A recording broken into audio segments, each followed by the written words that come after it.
Jambo lolote ambalo ni kubwa tukufu halafu pia lina thamani kubwa, fahuwa thaqil, basi jambo hilo ni zito.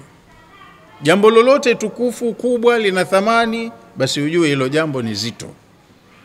Wa hadha maana qauli ibn Abbas, na hii ndo maana ya kauli ya Ibn Abbas alivyosema qaulan thaqila, yani maana yake kalaman azima, tunakupa maneno matukufu, maneno makubwa.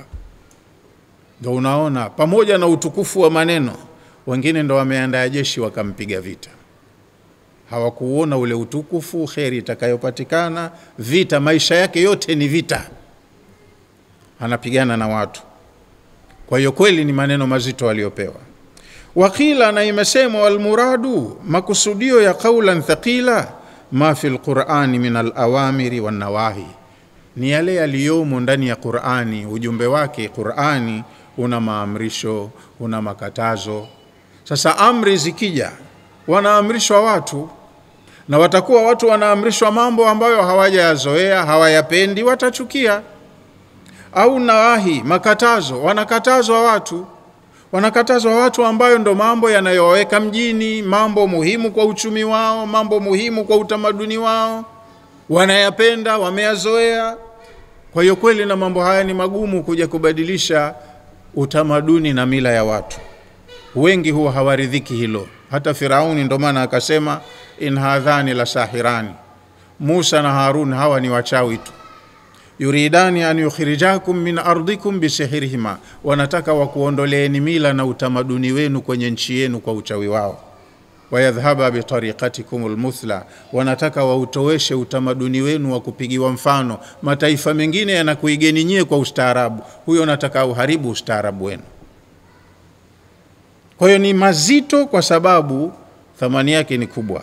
Lakini jambo lolote hata likiwa na thamani, likishuka kwa watu wanagawika. Wengine wanalikubali, wengine wanalikataa. Wengine wataliunga mkono na wengine watalipiga vita. Kwa hiyo inasemekana ni hivyo kwamba kwenye Qur'ani muna amri na mna makatazo. Allati, amri na makatazo ambayo hii takalifu shaqa, ni uwajibikaji mgumu, ni takalifu kutoka kwa Allah, lakini kwa waliopewa binadamu inakuwa ni takalifu ngumu, thaqilatun, nzito, ala almukallafina, kwa wale ambao wanakalifishwa, wanawajibishwa. Wa wajhu النظم عندي أنه مما أمره بصلاة الليل فكأنه قال. aliyetuandikia tafsiri hii anasema kwa mtiririko wa aya na maana iliyokuja karibu anavyofahamu yeye ni kwamba mtume ameamrishwa kusimama usiku kwa ajili ya sala, kaannahu qala, kama kwamba Allah kasema innama amartuka bisalati al-layli, wewe mtume wangu nimekuamrisha usali sala za usiku, shikamana na sala za usiku. Lianna, kwa sababu mimi sanulqi alayka qawlan azima, nitakupa kauli nzito, kauli kubwa. Sala ndo itakuwa matayarisho yako ya kuweza kuihimili kauli nzito kama hiyo. Wala budda an tasira nafsaka musta'iddatan lidhalika alqawl alazim, huna budi uiandae nafsi yako iweze kubeba kauli hiyo kubwa nzito nitakayokupa. Maandalizi pekee ya wewe kufanya ni kufanya ibada za usiku. Wadhālika bisalati al-layli, ili umudu kubeba jukumu lililopo mbele yako, kubeba hiyo kauli nzito utakayopewa, basi huna budi kusali sala za usiku. Fa innal insana, kwa sababu mwanadamu idha ishtaghala biibadati llahi, anapojituma kumwabudu Allah Mola wake fil layli au fil lailati adh-dhalma, anapojituma binadamu kumwabudu Mola wake katika usiku, kiza kimetanda, watu wamelala, wewe umesimama. Wa aqbala ala dhikrihi, mtu akaacha usingizi akawa anamtaja muumba wake. Watadarra baina yadaihi, akajinyenyekeza mbele ya Mola wake. Ista'addat nafsuhu, inaandalika vizuri mtu huyo nafsi yake, liishraqi wa jalalillahi fiha, kwa ajili ya kupata mwanga wa maisha yake na kupata kuujua utukufu wa Allah. Anaishi akiwa anaujua utukufu wa Allah kwa kupitia zoezi la ibada za usiku. Wa aqulu, Sheikh anasema mimi ninasema, wa hadha almaana, maana hii niliyoitoa hapa, latifun fi rabti baina qiyami al-layli, ni maana ya ndani ya mtu ambaye anaweza kujifungamanisha na ibada za usiku. Maana ya ndani ni mtu kuwa karibu na Mola wake na msaada wa Mola wake kuwa karibu naye, na wepesi wa kumudu mazito ambayo Allah anayapenda lakini yanakuwa ni magumu kukubaliwa na viumbe. Wa tilawati alqur'ani, na kuisoma Qur'ani. Fa inna Allah ta'ala, hakika ya Allah mtukufu, kallafa rasulahu, amemkalifisha mtume wake, an yad'u wan-nasa, awalinganie watu ila dinin jadidin. Allah amemuamrisha mtume wake awalinganie watu dini mpya, hawajaizoea, ngeni kwao, walishazoea dini zao za ajabu ajabu za wazee wao huko nyuma. Kwa hiyo hichi alichopewa huyu mtume kwa watu kilionekana ni kipya, kigeni. Kwa hiyo amekalifishwa kuleta jambo ambalo kwa watu ni geni. Fihi takalifun shaqa, kwenye jambo hili la dini hii kuna taklifu ambao kwa watu zitakuwa ni ngumu, kwa sababu zinakinzana na walioyazoea, wanayoyapenda, kwao ni muhimu. Wanatakiwa waondoshe umuhimu wa mambo yao, mazoea yao na mapenzi yao, walete kwenye kitu kingine kipya. Na mabadiliko yoyote yanapoingia kwenye jamii huwa yana gharama, kwa hiyo ni jambo gumu. Takalifu zilizomo kwenye hii dini mpya, shaqa, ni ngumu, ala nafsi, kwa nafsi ya binadamu. Wa in yukallifuhumul amala bi shara'ihi wa ahkamihi, ikiwa mtume huyu kwa amri ya Mola wake atawakalifisha watu ambao katumwa awalinganie wakubali sharia ya dini hii mpya na wazitekeleze hukumu zake. Kwenda kwenye mabadiliko ni jambo linalogharama, ni gumu. Kwa hiyo yeye na wale wanaomkubali waliambiwa lazima wapige tizi, wawe na practice ya nguvu itakayolea nyoyo zao lile walilopewa jukumu la kulisimamia liwe jepesi kwao. Kwa hiyo hata sisi tukitaka wepesi, njia pekee ni qiyamul layli. Tunatakiwa tuchukue hiyo tenda, tufanye ibada za usiku kadiri ya haja, kadiri ya uwezo wetu. Wala shaka, na hapana shaka, anna mithla hadha takalif, mfano wa taklifu kama hizi, yahtaju ila mujahadati linnafsi wa muthabara, inahitaji mtu aibidiishe nafsi yake. Haiji tu yenyewe, mwenyewe uamue hasa uipinde nafsi yako kuizoesha jambo hili, wa muthabara, alafu uendelee nayo. Sio jambo la kujaribu siku moja alafu kusema hii ngumu kumeza na acha. Ujizoeshe, uende nalo, halafu ukishalizoea japo kwa kipindi cha muda wa siku kadhaa, mbele tena mwenyewe yale mazoea utakuwa unaendelea nayo, mambo yote yatakuwa at ease, mepesi kabisa. Lima fihi min hamlihim ala tarki ma alafuhu, kuna ugumu wa watu kuachana na mambo ambayo wameyazoea. Min alaqaidi, kuanzia akida zao. Hata kwenye mambo ya siasa watu wanafundishwa itikadi. Sasa itikadi yako ya kwenye chama chako cha siasa ni tofauti na itikadi kwenye dini ya Allah. Kwa hiyo unatakiwa uwe na uwezo wa kupambanua, kuchagua, kujua kipaumbele. Nikishika hichi vitu vingine havitakiwi, niache. Ndo maana yake hiyo. Wanabdhi ma warathuhu, wanatakiwa wavitupilie mbali vitu walivyovirithi kwa wazee wao, min aslafihim, kwa wazee wao, min alaadati, katika yale mazoea ya kijamii. Dini imekuja hili haramu, halitakiwi, wamelizoea na wazee wao waliishi hivyo, lakini waambiwa hili kwa hapa dini hii haitaki, uzuie, uachane nalo. Fa anta ya Muhammadun, kwa hivyo kama kwamba Allah anamwambia wewe Muhammad, muarradun limataibin kathira, unakabiliwa na mambo yenye usumbufu mengi. lazima uwe na maandalizi ya kuweza kuyahimili masumbufu hayo. Wewe kwa kupewa jukumu ulilopewa umekabiliwa na usumbufu mkubwa,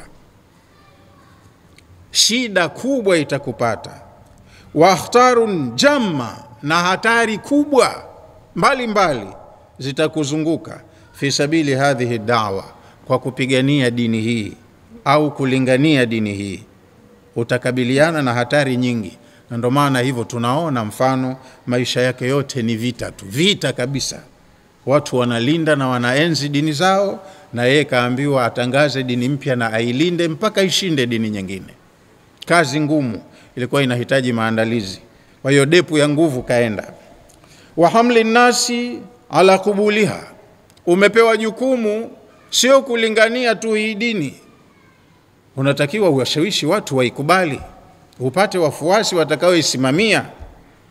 Fa kaifa yumkinuka, utawezaje, itamkinika vipi kwako antakuma bihadhihi almuhimmati alkabira, kusimamia jukumu hili kubwa, wa anta ala ma anta alayhi min atazammul, wakati wendo kwanza unalalalala hapo usingizi.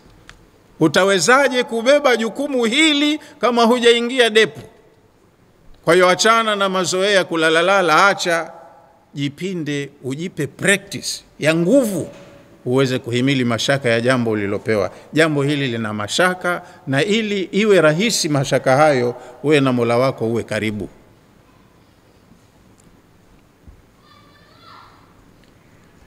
Walkhuludu ila rahati wasukun, utawezaje wewe kutekeleza jukumu kubwa ulilopewa wakati unapenda kukaa kwenye raha, mapumziko, na unapenda uwe katika utulivu? Hutokuwa kwenye utulivu ukilisimamia jukumu hili.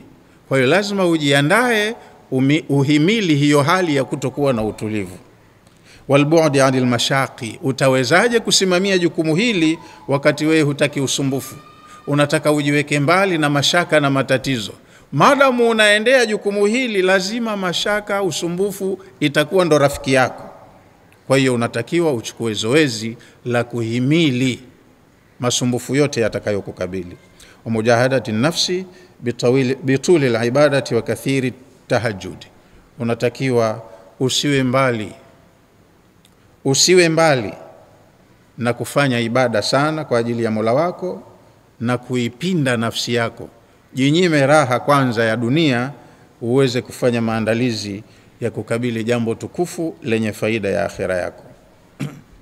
Wa dirasati ayati alqur'ani wa dirasati tafahumi wa tadabburi, utamiliki vipi suala gumu kama hili wakati utakuwa wewe uko mbali na kusoma aya za Qur'ani na kuzifahamu maana yake.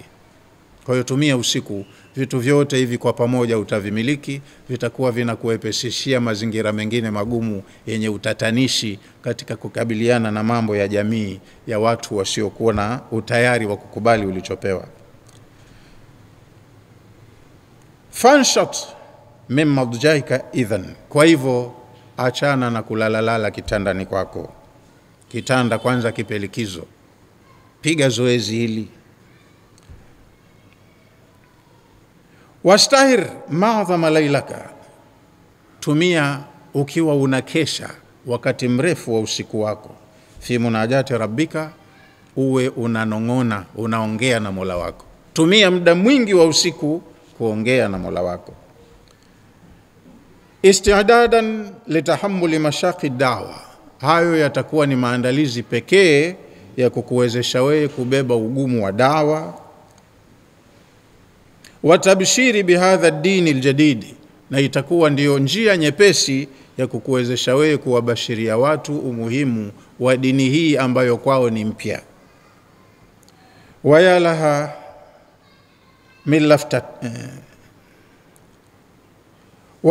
min lafatin karimatin, basi shime wanaotaka mafanikio wachukue zoezi hili tukufu sana. Tayaqadha laha qalbun, zoezi hili linaziamsha nyoyo zilizolala. Au tayaqadha laha qalbu nabii al-karim alayhi salatu wasalam, zoezi hili liliuamsha moyo wa Mtume sallallahu alayhi wasallam. Fashammara an Sa'idin aljiddi wal amal, akapania akalivalia njuga, akatekeleza zoezi hili. Mtume akawa ni mwenye kusimama usiku kwa kusoma Qur'ani, kusali, kumtaja Mola wake, na mchana kukicha yuko katika pirika za kulingania dawa na majukumu mengine ya kifamilia. Ni mtu ana familia, wanahitaji mahitaji. Mara kapata wageni wanaosikia taarifa zake wa mbali, wanamfuata, wa karibu wanampinga. Kwa hiyo kutwa yuko busy, anashughulika kuongea na watu. Na usiku wakati wa kupumzika ndo anaambiwa nao usiku wenyewe asilale, usiku kucha afanye ibada, awe karibu na Mola wake. Waqama baina yaday rabbih hatta tashaqqaqat qadamahu, alikuwa Mtume anasimama mbele ya Mola wake usiku mpaka miguu yake inajaa, inavimba. Mpaka mkewe siku moja kamkosa kitandani. Mama Aisha kaamka, kajiona yuko peke yake. Yuko wapi huyu? Kaangalia chini, kamkuta yuko kwenye sijida. Mama Aisha kakaa kitako juu ya kitanda kumsubiri amalize sala yake. Hamalizi. Yani hapo kwenye sijida kakaa, utasema ndo kafa hapo hapo. Mpaka Mama Aisha kaenda kumshika kidole cha mguu kumwangalia imo, lakini alipomaliza akamwambia, unajitesa hivi Mtume wakati ushasamehewa dhambi zako zinazokuja na zilizopita? Tena ya nini mashaka haya? Mtume akaambia, sasa kama nimesamehewa dhambi zangu, basi siwi mja mwenye shukurani? Ndio ninafanya shukurani hivi kwa Mola wangu.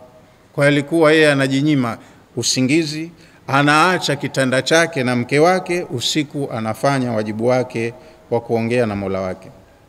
Thumma bayyana ta'ala fadhaila ihya'i al-layli bila ibada. Halafu aya inayofuata tutakuja kuisoma kwenye darasa nyingine. Allah anabainisha fadhila ya hicho kisimamo cha usiku. Anayekuwa anamudu kutenga angalau saa 2 za usiku akazitumia vizuri, fadhila anazozipata zinazungumzwa. Kwa leo tuweke hapo, narudia tena mara moja hapo tuliposoma.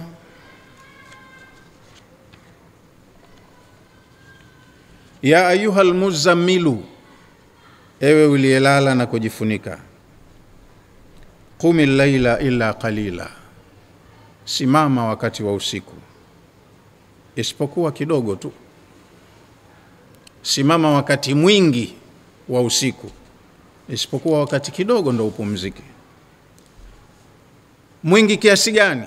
Akaambiwa nisfahu au inqus minhu qalila, tumia nusu ya usiku kusimama kwa ibada, au ipunguze kidogo, au zida alaihi. Kuna kauli tatu hapo, nisfahu au inqus minhu qalila au zida alaihi.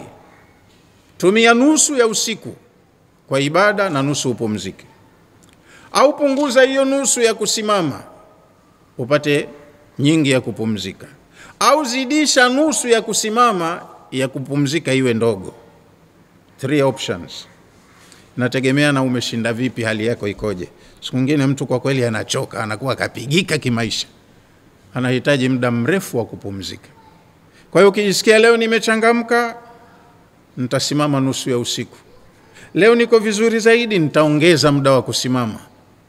Leo choka mbaya, utapunguza muda wa kusimama. Au zida alaihi waratili alqur'ana tartila, au zidisha na huo muda utakaotumia kwa ibada, soma sana Qur'ani, tena kwa tartili, kwa mazingatio. Soma taratibu huku unazingatia. Hii ni msaada kwako katika maisha yako ya kawaida. Kwa nini ufanye hivi?